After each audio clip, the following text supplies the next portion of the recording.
Hey there, creative minds and English learners. Waving hand, welcome back to another story that will not only help you improve your English but also transform the way you think. Today's topic is one of my favorites, the secret of creative thinking.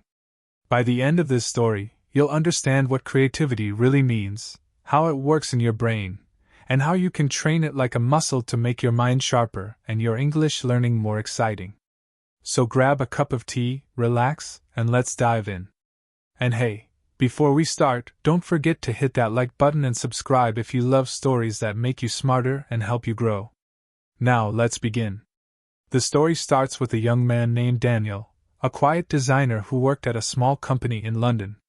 Every day felt the same: open the laptop, design, send files, drink coffee, scroll through social media, repeat. His days were comfortable but colorless.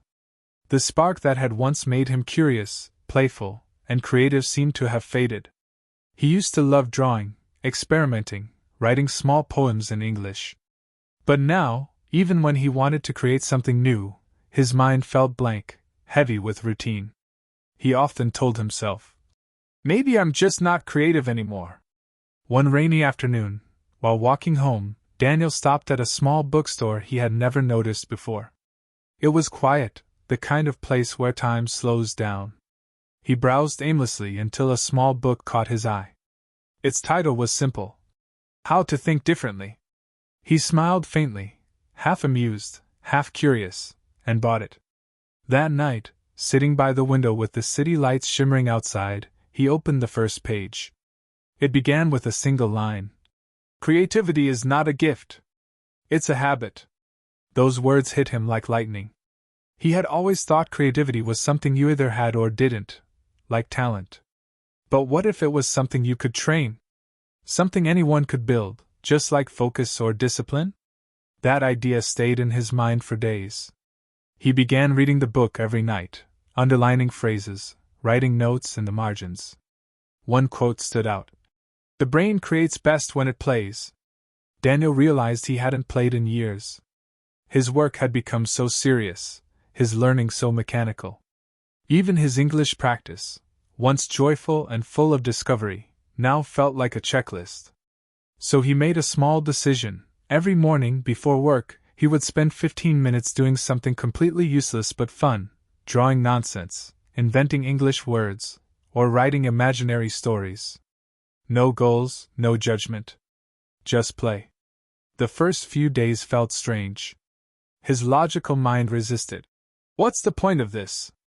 But something subtle began to shift. Ideas started to flow again, messy, imperfect, alive. His brain felt lighter. Even his English improved. Words came faster, sentences formed naturally. He realized that when he stopped trying to be good, his creativity and language flowed together effortlessly. One morning, while doodling random shapes, Daniel noticed they began forming into patterns, an idea for a project he had been stuck on for months. That moment felt electric. He laughed out loud and whispered, "So this is it. Creativity hides behind play." He spent the rest of the morning sketching with excitement, completely immersed, feeling like a child again discovering something new. But what he didn't know was that this small routine, these 15 minutes of playful creation, were about to change not just his art, but the way he saw thinking itself. He would soon discover that creativity isn't about being original. It's about seeing differently, combining familiar things in new ways, and allowing the mind to explore without fear. And as Daniel's journey unfolded, he would face moments of doubt, breakthroughs, and surprising lessons about how to think freely, how to use creativity to learn faster, and how to find meaning in the chaos of modern life. Ethan sat in the cafe again the next morning, but this time his mind felt lighter, freer. The rain outside the window wasn't gloomy. It was rhythmic, like inspiration tapping gently on the glass. He opened his notebook and wrote at the top of the page, "The secret of creative thinking." For a moment, he didn't know what to write next. Then he remembered something his art teacher once said when he was a kid. "Creativity begins when you stop trying to be perfect." Those words suddenly meant more than ever. Ethan realized he had been treating creativity like a test, something to pass, something to perform correctly. But real creativity wasn't about correctness, it was about connection. It was about finding links between things that didn't seem connected before. That morning, he decided to train his brain to think differently, not by forcing it to be creative, but by allowing it to wander. He started experimenting with small changes. Instead of following the same route to work, he took a different street. He noticed the smell of fresh bread from a bakery he had never seen before, a street musician playing jazz near the bookstore, and how sunlight reflected differently off old windows. For the first time, he felt like he was truly seeing the world. It wasn't that the world had changed, it was that he had stopped walking through it half asleep. Every little detail sparked a small question in his mind. Why does this sound make me feel calm? Why does that color attract me? These questions were like mental exercises that slowly began to open doors in his brain that had been shut for years. Later that week, Ethan tried something unusual. He began idea walks. He would leave his phone at home and walk for half an hour, thinking about a question he wanted to explore. Sometimes it was big, like, how can I live a more meaningful life? And sometimes small, like, what if I could mix music and language learning? At first, the ideas came slowly. But after a few walks, his thoughts began to flow like streams merging into a river. He learned that creativity thrives not in chaos, but in gentle attention, when the mind is relaxed yet alert, not forced but free. At work, his colleagues noticed the change. He no longer stared blankly at his computer when stuck. Instead, he leaned back, doodled something on paper, or even hummed quietly. Once, his coworker Anna asked, "Ethan, how do you stay so inspired lately? Did you read some new productivity book?" Ethan laughed softly and said, "No, I just stopped trying to be clever. I started to be curious instead." That became his quiet mantra: be curious, not clever. That night, he went home and began sketching an idea that had been in his head for months, an app that combined English learning with creativity exercises. But this time, he didn't design it like a business plan. He imagined it like a story, a digital garden where people could grow words, connect phrases, and build meaning through creative challenges. It felt alive. For the first time in years, he didn't feel like he was working. He felt like he was playing with ideas, like a child again. He realized creativity isn't a talent, it's a muscle, one that weakens when ignored but grows stronger with every experiment, every small act of imagination. And most importantly, creativity needs space, the kind of space that appears when you let silence enter your day, when you pause before scrolling, when you look at ordinary things with new eyes. As he closed his notebook that evening, Ethan smiled. His life hadn't become extraordinary overnight, but his way of seeing it had. And that, he thought, was where all creativity truly begins. The next few weeks became an adventure of the mind for Ethan. He began to see creativity not as something mystical or rare, but as a natural state, something that every person is born with but forgets how to use. Each morning, he challenged himself to think differently about something simple. One day, it was a coffee cup. He asked himself, what if this wasn't a cup for drinking? What else could it be? At first, the answers were silly: a small flower pot, a pencil holder, a sound amplifier for his phone. But that was the point. Creativity was about breaking the habit of right answers and inviting playfulness back into thought. Slowly, these exercises began to loosen the stiffness in his thinking, like stretching a muscle he hadn't used in years. Ethan also noticed how much creativity depended on mood and energy. When he was tired, anxious, or overwhelmed, his thoughts felt narrow and gray. But when he rested, laughed with friends, or listened to music, ideas began to flow again. He started to understand that creativity wasn't only about thinking, it was about feeling.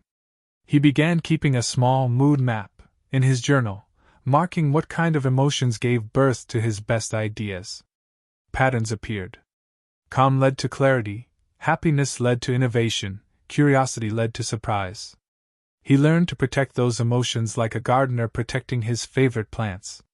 Sometimes, however, he doubted himself. He'd look at famous artists, writers, and inventors and think, they were born creative. I'm just an ordinary guy. But then one day, while reading an old interview with Steve Jobs, he came across a line that struck him deeply. Creativity is just connecting things. That sentence stayed in his mind for days. He realized that creative people weren't necessarily smarter, they simply noticed connections others overlooked. They combined experiences, memories, and mistakes into something new. And Ethan suddenly remembered how much he loved learning languages as a child, how the rhythm of English words had once fascinated him. Maybe, he thought, creativity and learning English were not so different. Both required curiosity, patience, and connection.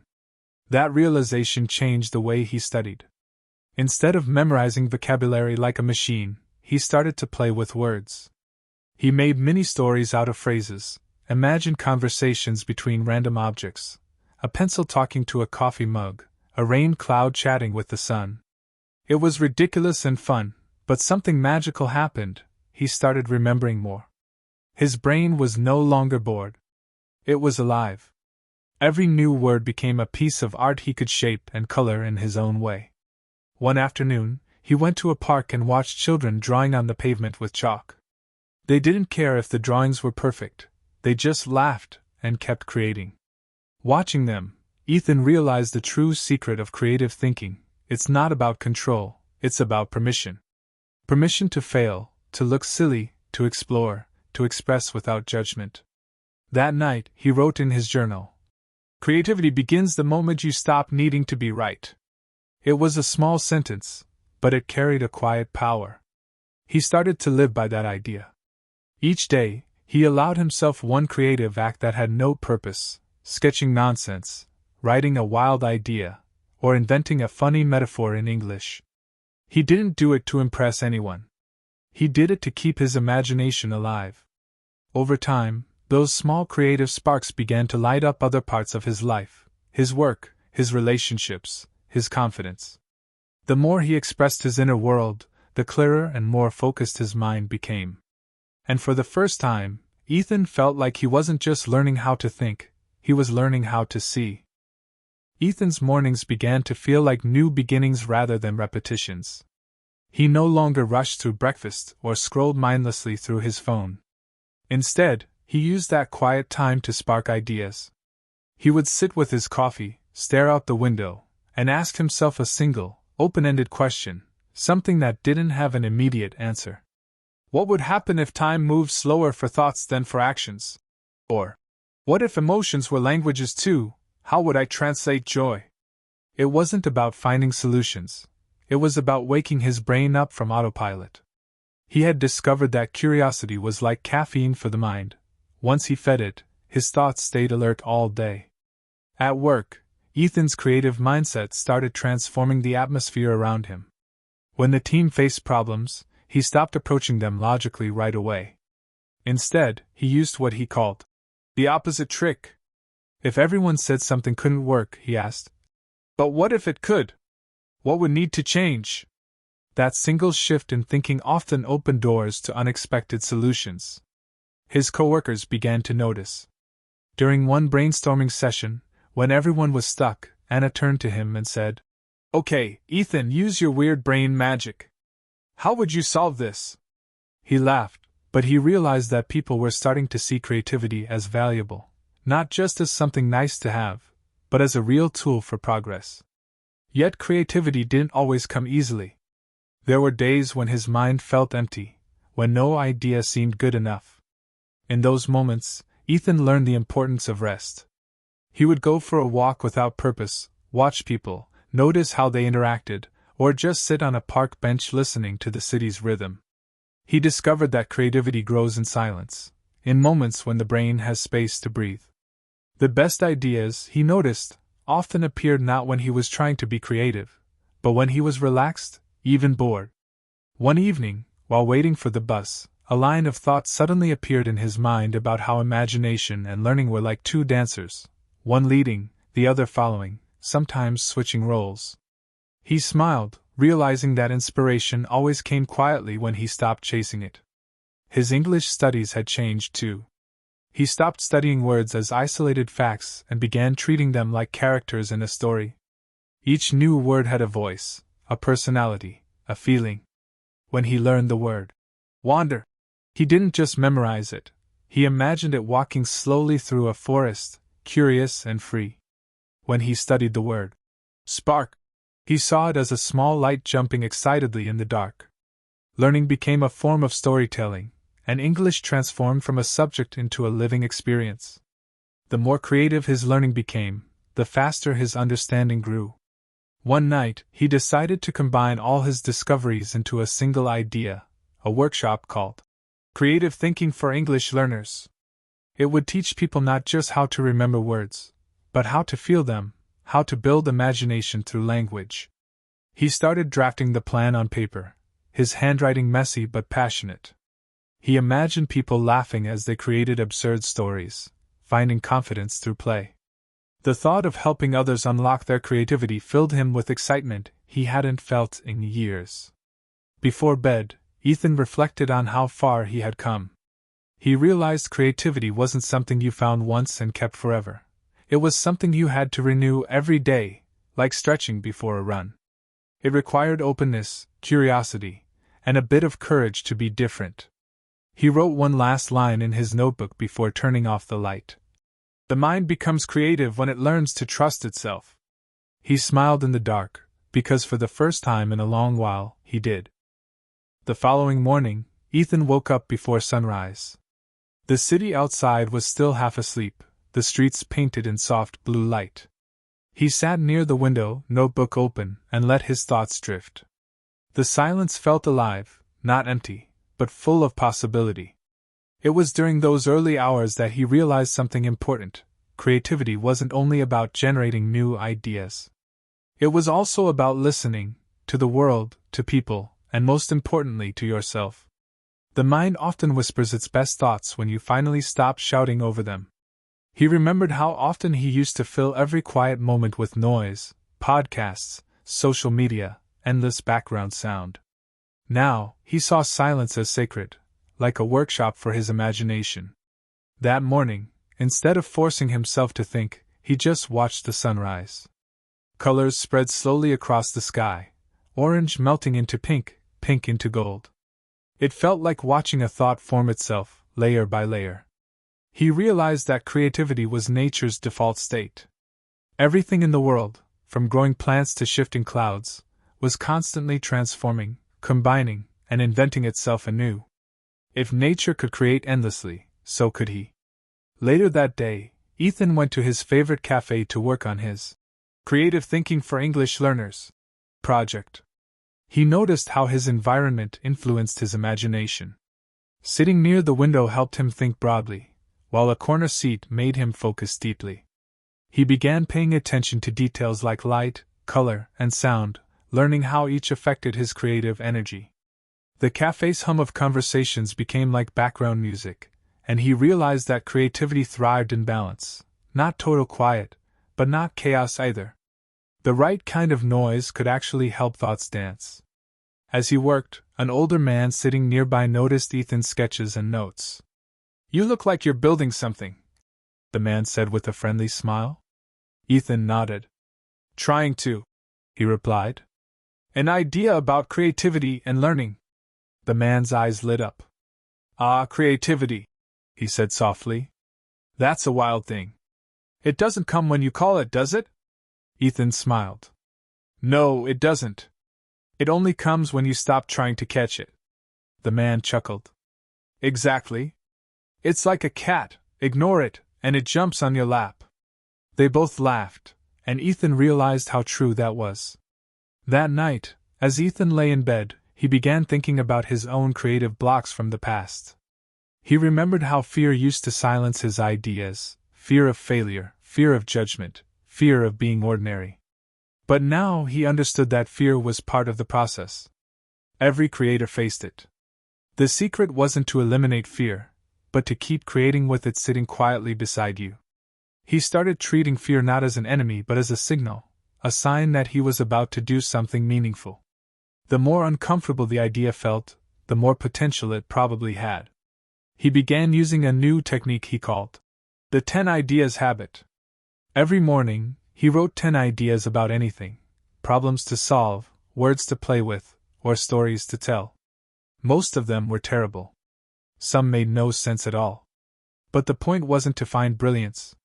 It was to exercise his creative muscles. After a week, he noticed that good ideas started appearing more easily. His brain had learned to stay open, to explore without overthinking. He finally understood that creativity wasn't a mysterious gift. It was a skill, one that anyone could train, just like learning English or playing an instrument. Before falling asleep, Ethan whispered a quiet promise to himself, to never stop exploring, even when it was uncomfortable, even when nothing made sense. Because somewhere in the chaos of half-formed thoughts and strange connections, the best ideas were waiting. Creativity wasn't about control. It was about trust, trusting that your mind, when given freedom, knows exactly where to go. Days turned into weeks, and Ethan's creative practice began to feel as natural as breathing. He didn't think of it as training anymore, it had become a way of life. He started noticing connections everywhere, between a melody and a sentence, between how people spoke and how they moved, between the structure of a tree and the way ideas branched in his mind. Creativity, he realized, wasn't something you did, it was something you lived. Each morning still began with his quiet ritual. He brewed coffee, opened his notebook, and let thoughts pour out freely. Sometimes it was a list of strange metaphors, other times unfinished ideas or phrases that made him smile. One morning he wrote, "Words are like keys, they unlock rooms in your mind you didn't know existed." Another day, creativity begins when you stop trying to sound smart and start trying to feel alive. These small reflections became his invisible teachers. They reminded him that creativity wasn't about looking clever, it was about noticing truth in unexpected places. At work, his energy began to influence others. Team meetings that used to feel dull now turned into lively brainstorming sessions. Ethan often encouraged his colleagues to play small creativity games before problem solving, like imagining what an alien would think of their project or coming up with 5 impossible solutions before choosing the realistic ones. At first, people laughed. But soon, they saw how these games helped them think beyond limits. Ideas that once seemed unrealistic slowly became practical innovations. Creativity, Ethan learned, wasn't the opposite of logic, it was logic with more imagination. Outside of work, he began using creativity to deepen his connection with English. He treated the language like an art form rather than a tool. Instead of just studying grammar, he started experimenting with sound and rhythm, reading poems aloud, singing lyrics, recording short monologues as if he were performing. He didn't worry about perfection, he focused on expression. He discovered that creativity turned learning into an experience of joy. It wasn't about remembering words, but feeling them until they became part of him. That realization transformed the way he approached every challenge, not with fear, but with curiosity. One afternoon, he decided to visit a modern art gallery.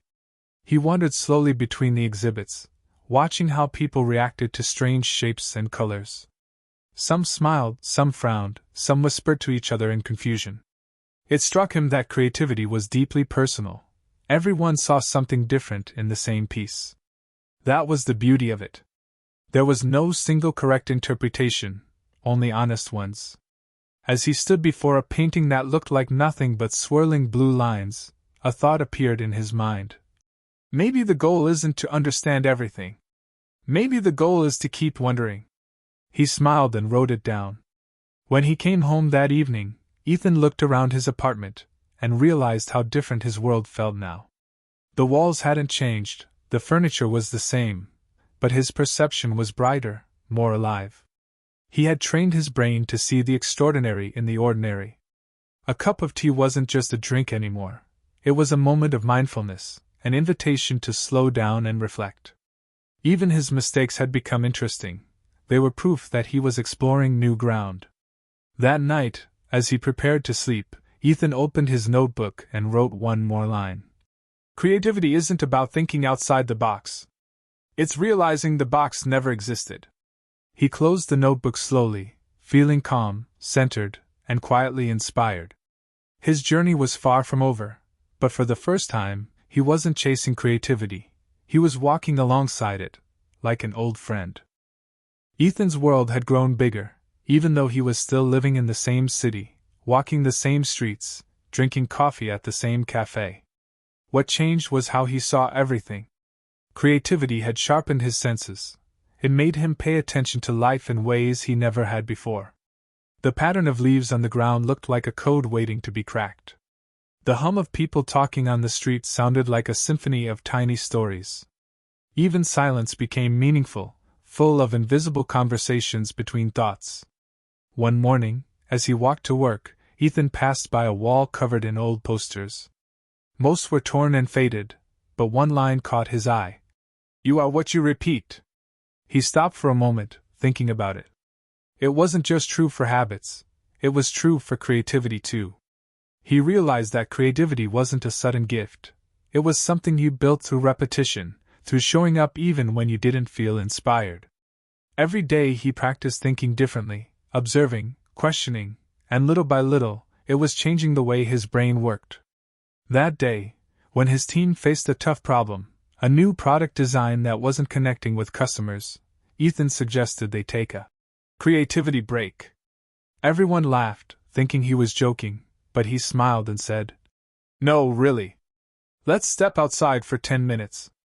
No laptops. Just our brains." Reluctantly, they followed him to the building's rooftop garden. There, under the open sky, he told them, "Forget the problem for a moment. Look around. What patterns do you see? What colors, shapes, or sounds stand out?" At first, his coworkers looked confused. But then, as they began noticing the sunlight reflecting off nearby windows, the rustle of trees, and the smell of freshly cut grass, something shifted. Their minds relaxed. Ideas began to surface naturally, simple, creative, and practical. When they returned to the meeting room, solutions came faster than before. Anna looked at Ethan and said, "You're turning us all into poets." He laughed. "Not poets," he said. "Just thinkers who remember to see." Ethan began to understand that creativity wasn't just about producing, it was about perceiving. When you train your mind to see beauty, patterns, and possibilities everywhere, creativity becomes automatic. It stops being an effort and turns into a way of existing. That realization led him to experiment with creative pauses, short, mindful breaks during the day where he simply observed something deeply for a minute or two.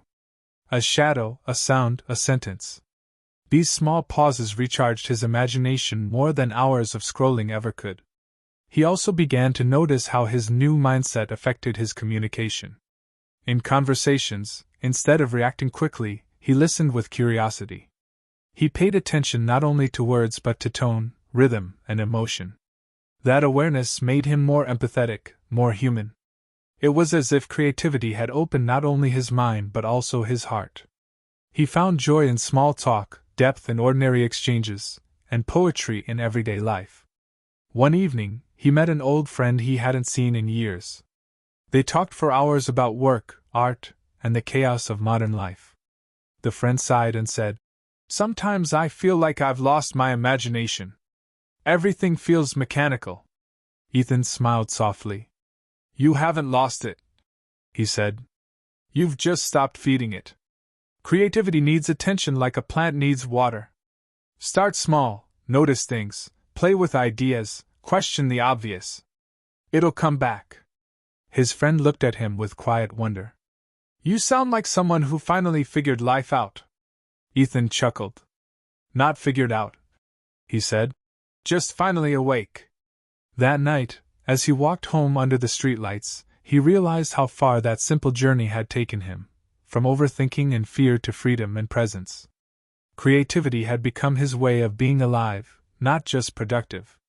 He whispered to himself, "The more I notice, the more I create."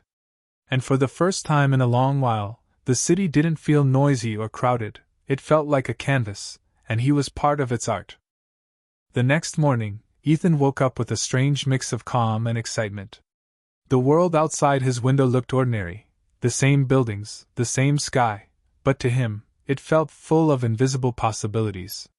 His creative habit had reshaped not just how he thought, but who he was becoming. Each idea, no matter how small, felt like a spark that lit up a hidden part of his mind. He had stopped chasing big inspiration and started honoring the small, quiet moments of insight that appeared when he least expected them. As he made breakfast, he caught himself thinking about the rhythm of everyday routines, the sound of the kettle boiling, the smell of toast, the gentle hum of the refrigerator. He realized creativity wasn't about escaping routine but transforming it. When you pay attention, even ordinary things can inspire extraordinary thoughts. That morning, he jotted in his notebook, "Creativity begins the moment you stop rushing through life." Later that day, Ethan met with a small group of students who had heard about his creative thinking for English learners idea. They wanted him to teach them how to unlock creativity while learning the language. Ethan agreed, and their first meeting took place in the same cafe where his journey had begun. He started with a simple exercise.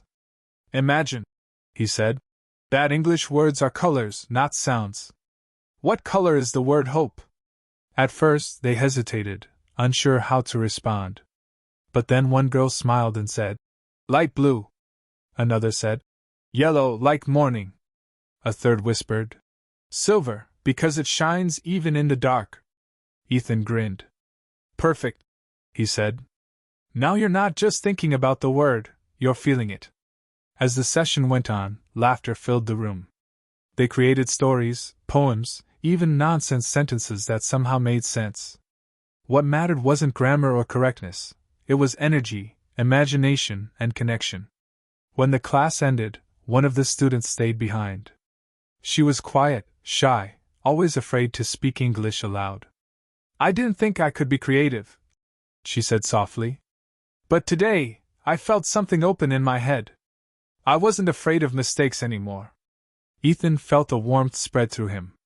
That was the real magic, watching someone rediscover their own imagination. He realized creativity wasn't just about personal growth, it was something contagious. When one person becomes creative, it inspires others to do the same. Over the next few weeks, the small group grew. Students told friends, and soon Ethan was teaching a dozen people how to think differently. They didn't just study English, they experienced it.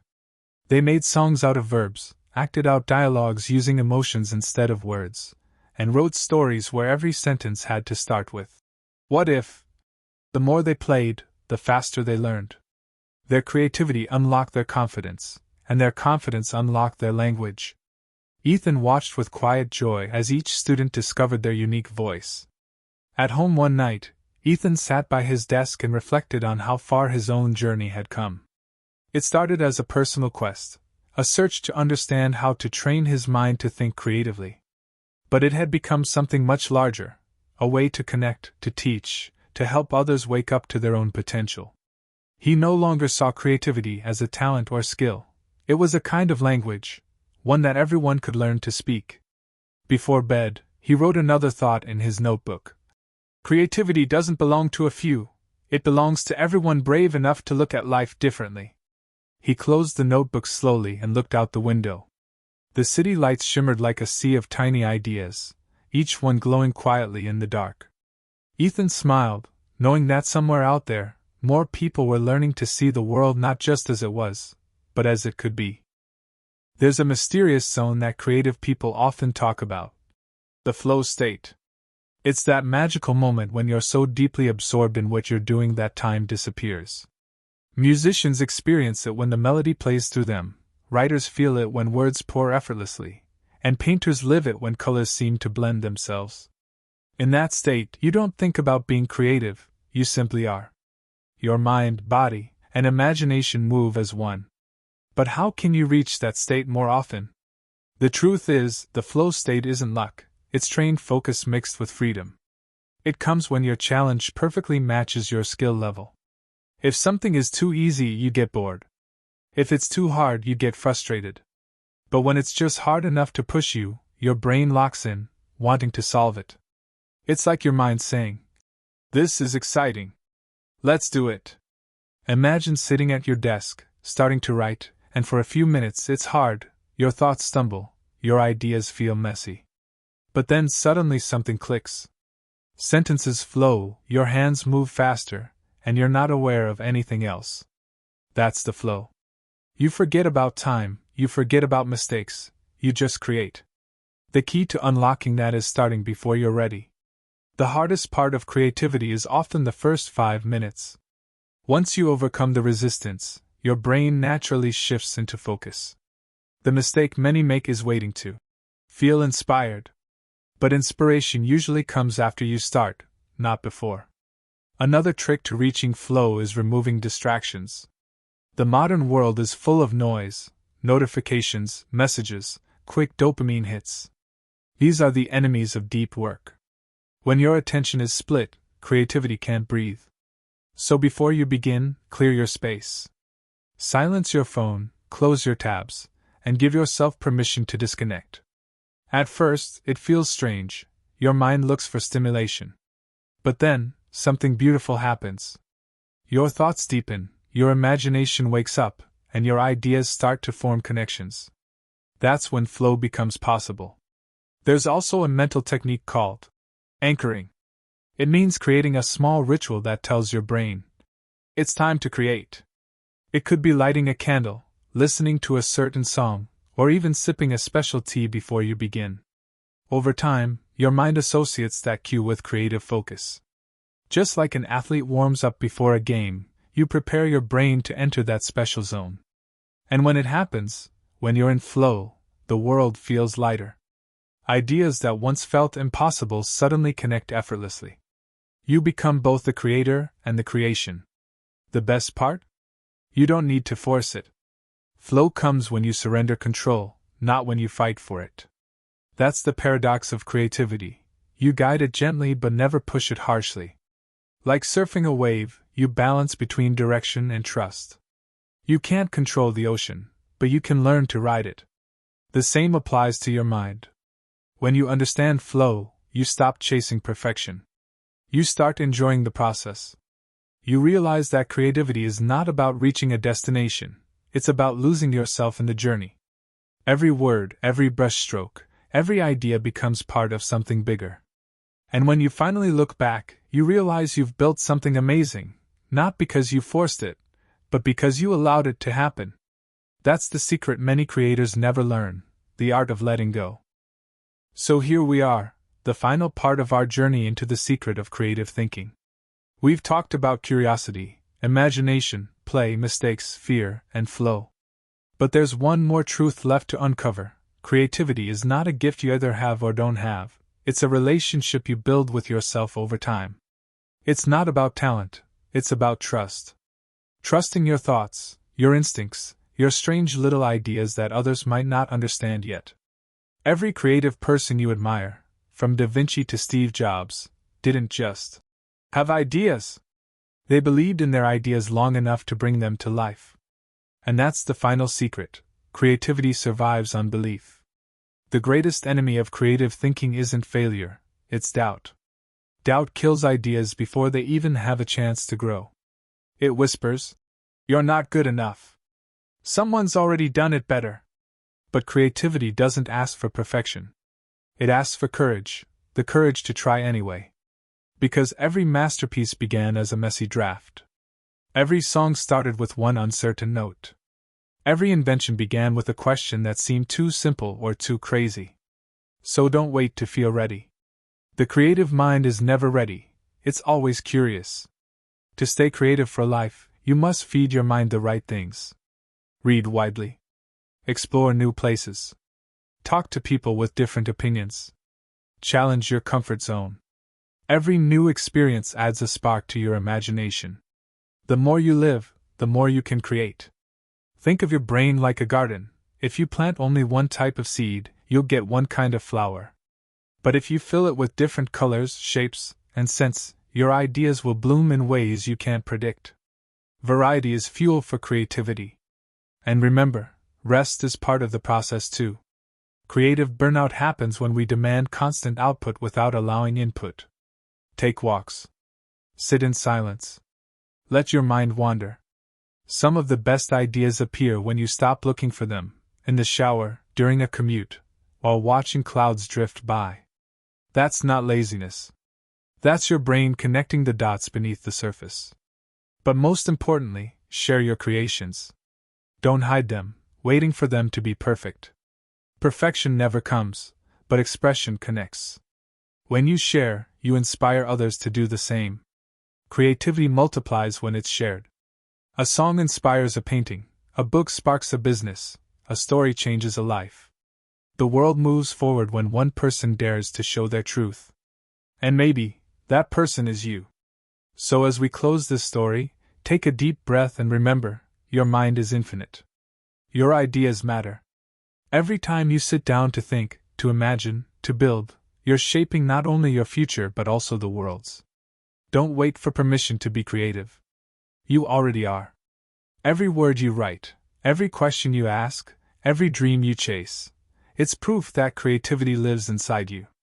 Now it's your turn. Go make something, anything. Paint, write, build, design, speak, explore. Let your mind stretch beyond what's known. Because creativity isn't a moment, it's a way of living. And if you live creatively, the world will never stop inspiring you back. Thanks for joining me on this journey.